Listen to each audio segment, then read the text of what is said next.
السلام عليكم، كيف نتوما؟ لاباس؟ لاباس؟ نتمنى تكونوا بخير وعلى خير دائما وابدا ان شاء الله يا رب الحبيب. معاكم وصفه سهله، واليوم غنقترح لكم هذا العصير اللي كيتباع في المحلات، كيجي غزال سهل، والاهم من كل شيء كيجي كيبرد على القلب. في المقادير بسيطه، اللي هي واحد الكاس ديال الليمون ولا عصير الليمون، قشر واحد الحامض اولا الليمون، كاس د السكر، كذلك غنحتاجو كاس د الحليب اللي يكون بارد،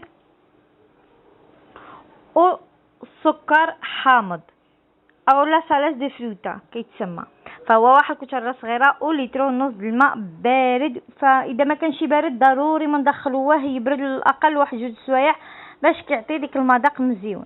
الطريقه سهله كما شفتوا. عملت هنايا في الاناء ديالي ديك الليمونه عصرتهم، عطاوني واحد الكاس، فانا قصدت نعمل نفس القياس.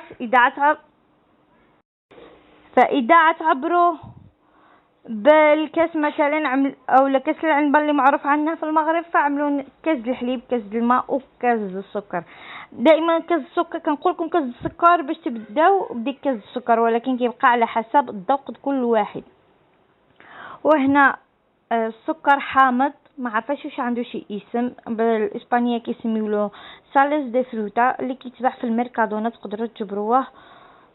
انا غنعمل لكم التصويره ديالو هنايا باش تجبروه.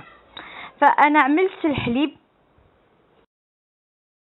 وهنايا غنزيدو السكر. فانتوما كيبقى لكم الاختيار على حسب الذوق كل واحد فيكم، واش كتعجبكم الحلاوه ولا الحموضيه.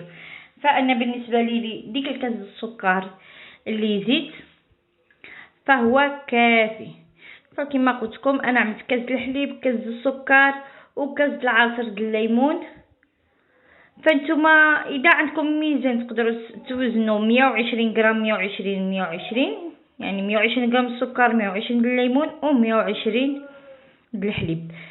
ما عندكم شي الكاس العنبه اللي هو معروف.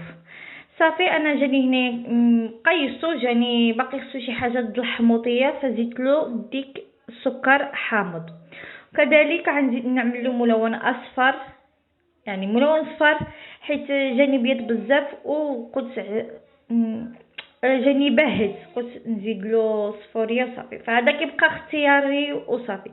وهذا هو العصير ديالي. دابا نقول لكم طريقه التقديم، كنتمنى يعجبكم وتجربوه. اذا عجبكم ضغطوا على زر لايك، وما تنساوش ضغطوا على الجرس وزر سبسكريبير ولا ابوني باش يوصلكم مزيد من الفيديوهات. شكرا على التشجيع ديالكم، وكنتمنى تجربوه.